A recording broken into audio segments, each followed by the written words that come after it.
முதல் ராசியா இருக்கக்கூடிய மேஷ ராசிக்காரர்களுக்கு இந்த புத்தாண்டு எத்தகைய பலன்களை எல்லாம் தரப்போகுது அப்படிங்கிறத பத்தி இப்ப நம்ம பார்க்க போறோம். இந்த 2026வது ஆண்டுல 7.5 சனி அப்படிங்கிறது இப்ப நடந்துட்டு இருக்கு. உங்களுடைய ராசிக்கு 12ஆம் இடத்துல சனி பகவான் இருந்து பல்வேறு விடயங்களை இந்த சமயத்துல உங்களுக்கு கொடுத்துட்டு இருக்காரு. அதே மாதிரி உங்க ராசிக்கு 3ஆம் இடத்துல இருக்கக்கூடிய குரு பகவான் வருகின்ற ஜூன் மாசத்துக்கு மேல 4ஆம் இடத்துக்கு இடம்பெயர்றார். அதே போல உங்கள் ராசிக்கு 11ஆம் இடத்துல இருக்கக்கூடிய ராகு பகவானும் 5ஆம் இடத்துல இருக்கக்கூடிய கேது பகவானும் நிறைய பலன்களை இந்த ஆண்டு மாற்றி உங்களுக்கு ஒரு புதுவிதமான எக்ஸ்பீரியன்ஸை தரப்போறாங்க அப்படின்னு தாங்க நம்ம சொல்லணும்.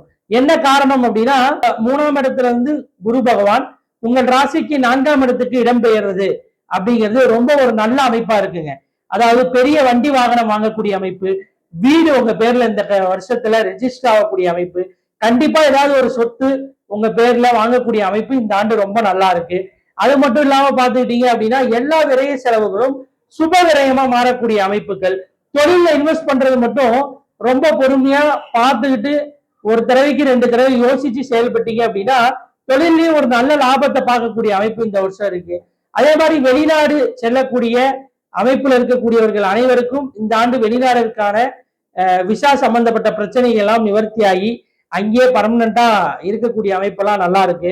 அதே மாதிரி படிப்புக்காக வெளிநாடு பயணம் செல்லக்கூடியவர்கள், படிப்புக்காக நிறைய காலேஜ்ல இந்த மாதிரி காலேஜ் எனக்கு கிடைக்கணும் அப்படின்னு நினைச்சிருக்கவங்களுக்கு எல்லாம் நீங்க நினைத்த காலேஜ் நினைத்த படிப்பை படிக்கக்கூடிய ஒரு அமைப்புங்கிறது மேஷராசிக்கு இந்த வருஷம் ரொம்ப சூப்பரா இருக்கு.